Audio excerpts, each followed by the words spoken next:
Médecin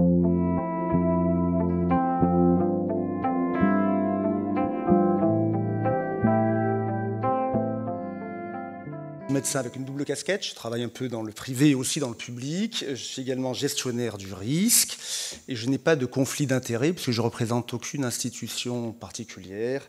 Je ne fais partie d'aucun syndicat. Je suis encore étudiant jusqu'à la fin de l'année à l'ENA. Donc je n'ai pas de conflit d'intérêts sur cette thématique. Donc, parler d'une réforme d'un système de santé, il faut d'abord essayer de poser certaines questions fondamentales en amont, qui sont indispensables et qu'on ne peut éviter. Tout d'abord, sur quel modèle repose notre système de protection sociale? Quelles sont ses valeurs? Dans quel monde vivons-nous aujourd'hui, en 2020? Est-ce que c'est le même monde qu'hier? Est-ce que ça va être le même monde que demain? Pourquoi notre système de santé est-il en crise? Et on va essayer d'aborder ça comme un clinicien et de porter un diagnostic. Ce qu'il faut savoir, c'est que dans l'histoire des sociétés, j'aime bien cette maxime, les crises sont des accélérateurs de tendance. Et il y a une tendance réformatrice du système de santé qui est en cours en Nouvelle-Calédonie depuis les assises de 2012, qui est une tendance qui va s'accélérer forcément, puisque nous sommes en crise économique, nous sommes en crise politique, en crise sanitaire. Et donc, dans les mois qui viennent, cette tendance va probablement se confirmer. Le but de mon propos n'est pas de critiquer cette tendance, mais c'est de dire qu'il peut y avoir d'autres tendances. Alors, le contrat social calédonien. Juste un petit rappel économique pour ceux qui sont novices dans la matière. Il y a plusieurs typologies de modèles sociaux pour un système de protection sociale ou de santé. En gros, il y a les deux systèmes qui s'opposent. Le système bismarckien, qui est un système assurantiel, où les individus s'assure contre un risque en contrepartie d'une cotisation sociale qui est proportionnelle à ses revenus et non pas à son risque. On parle de socialisation du risque. Et le système beveridgien, qui est un système de typologie assistentielle, où la protection sociale est financée exclusivement par l'imposition et dont la gestion est essentiellement étatique. En réalité, tous les pays empruntent, ont des systèmes de santé qui sont hybrides et empruntent un peu des deux systèmes. Le système calédonien est un système plutôt bismarckien, puisque 66% de son financement est assuré par des cotisations sociales, mais depuis quelques années, on voit que l'assiette d'imposition augmente, et donc il y a un petit côté beveridgien qui va probablement s'accélérer également. Donc le modèle social calédonien est un modèle d'inspiration bismarckienne et il repose sur trois valeurs clés. C'est fondamental avant de proposer une réforme parce que c'est le ciment du contrat social. Les trois valeurs clés du modèle social calédonien, c'est la liberté, l'égalité et la solidarité. La liberté sous réserve du conventionnement, évidemment, une particularité locale, mais également des aides médicales. Globalement, les professionnels ont la liberté, une fois conventionnés, d'exercer dans le périmètre qui lui est attribué. Et idem, les usagers ont la liberté de choix de son offreur de soins. La deuxième valeur clé de notre modèle social, c'est l'égalité. Pareil, mis à part la difficulté d'accès géographique, tous les Calédoniens ont une égalité d'accès aux offreurs de soins.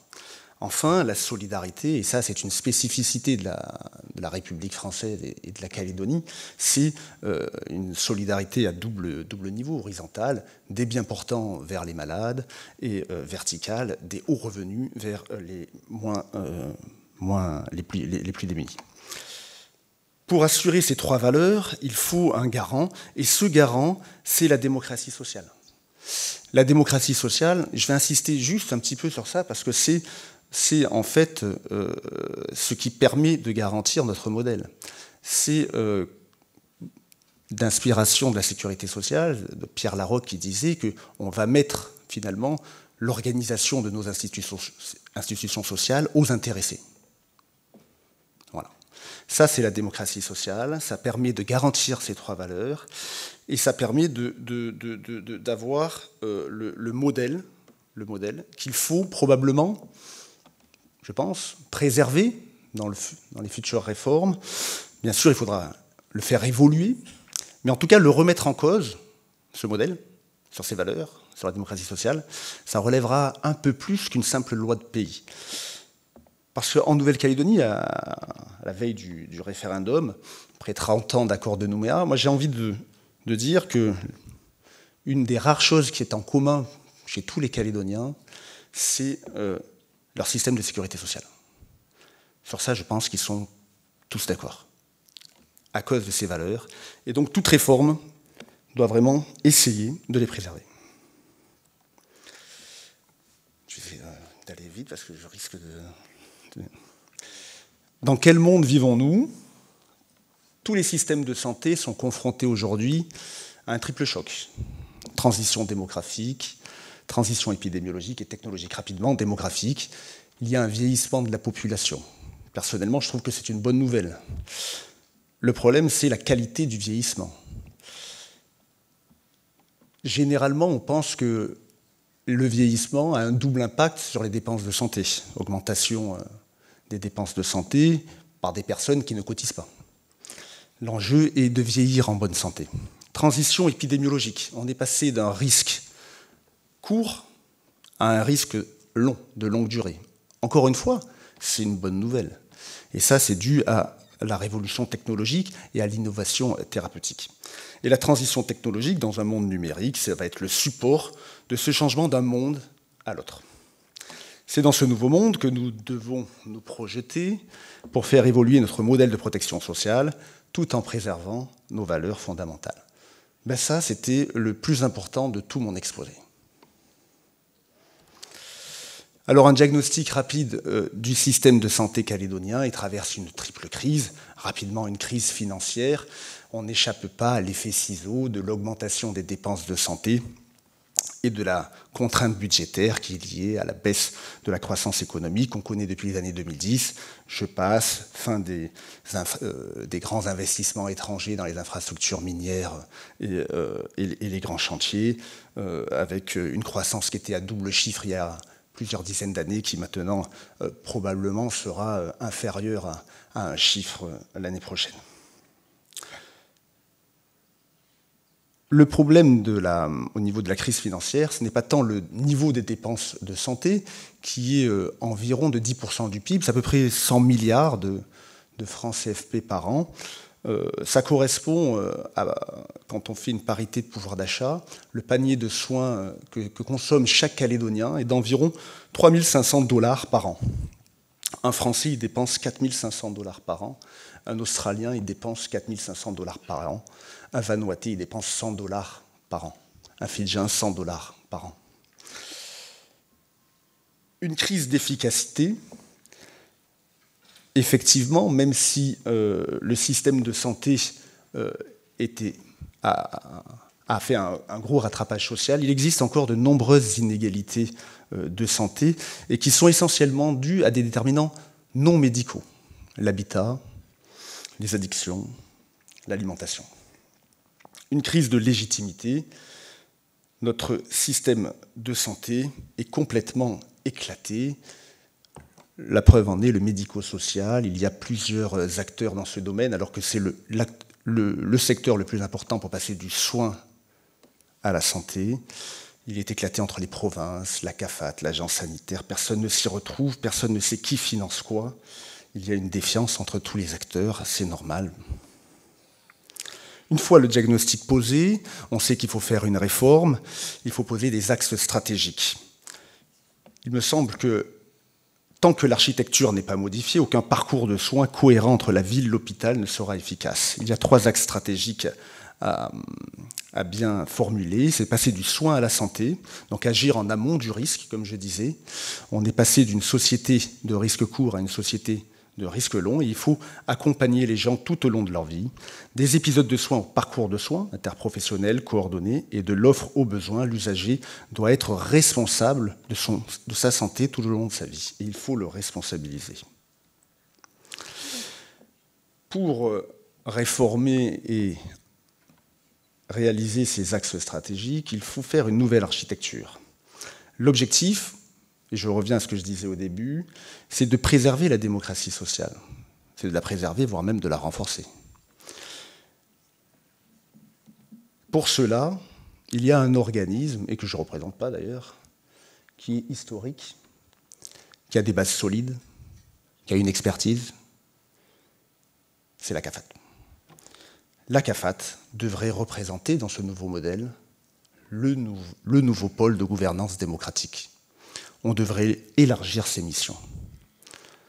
Inutile de créer une autre couche, d'autres agences, d'autres couches, d'autres financements, rajouter de l'illisibilité à l'illisibilité.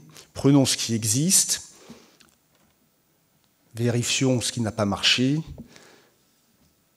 et reprenons nos bases solides.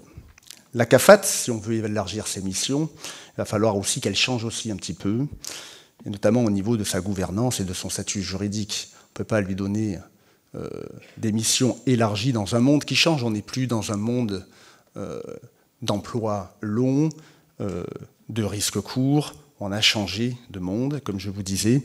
On passe de droits sociaux collectifs du salarié à des droits sociaux individuels dans un monde en mouvement.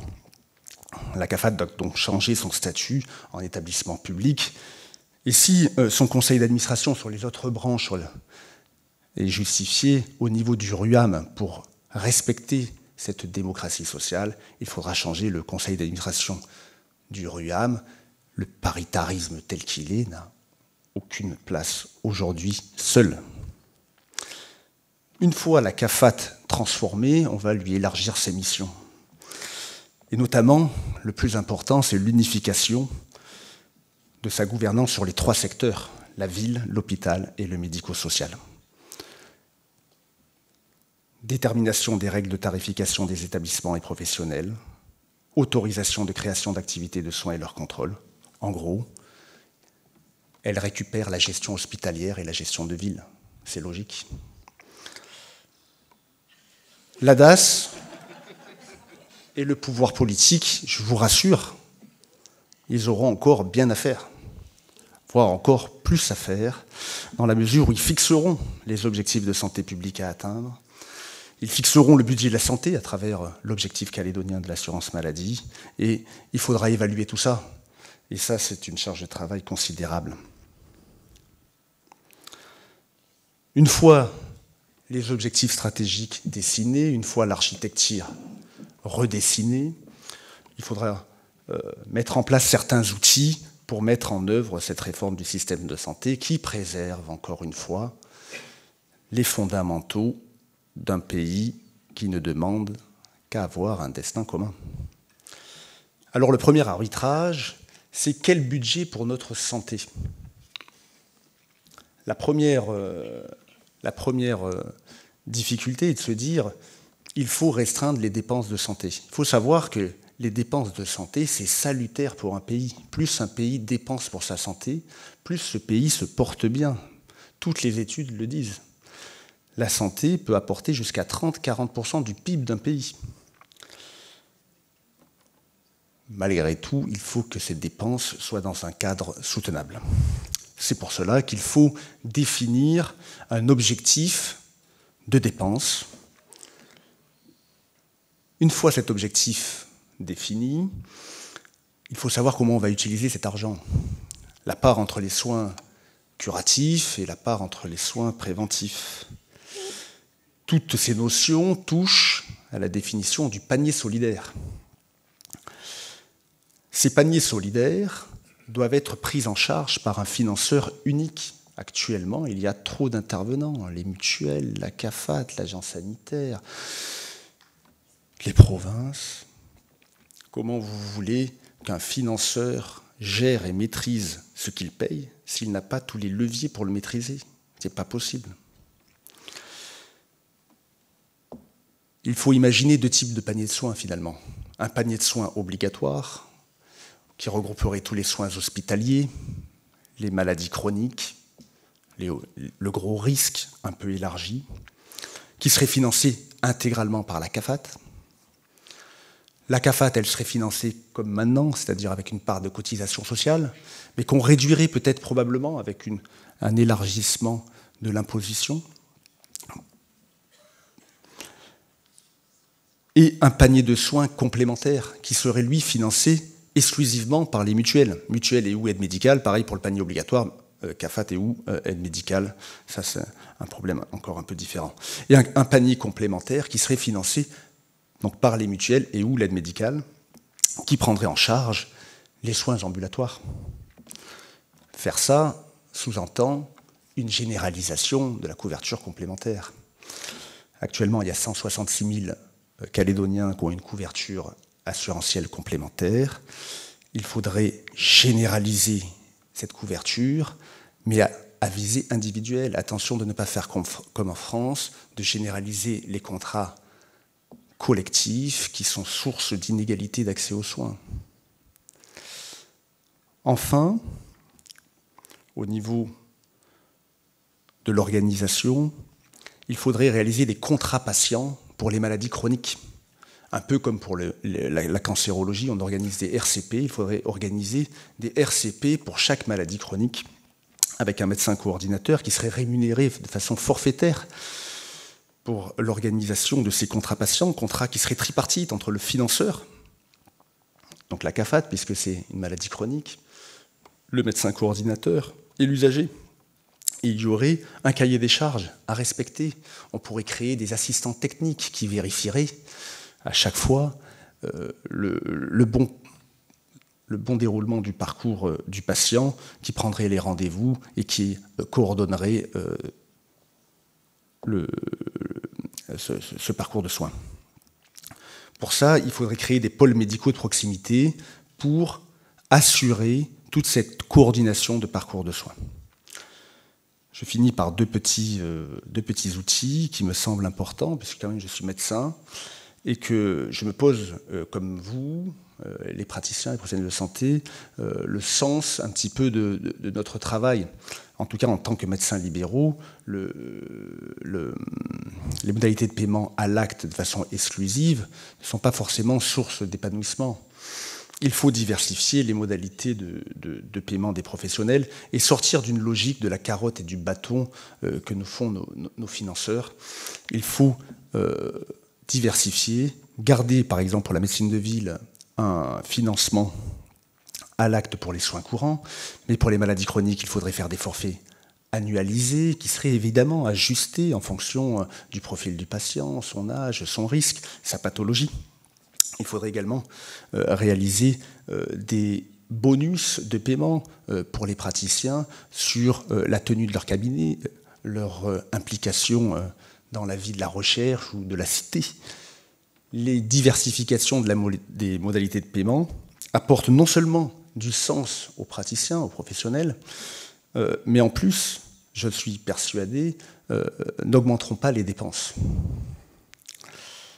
Enfin, développer le tourisme médical. On revient un petit peu sur la fin du propos de tout à l'heure sur les EVASAN.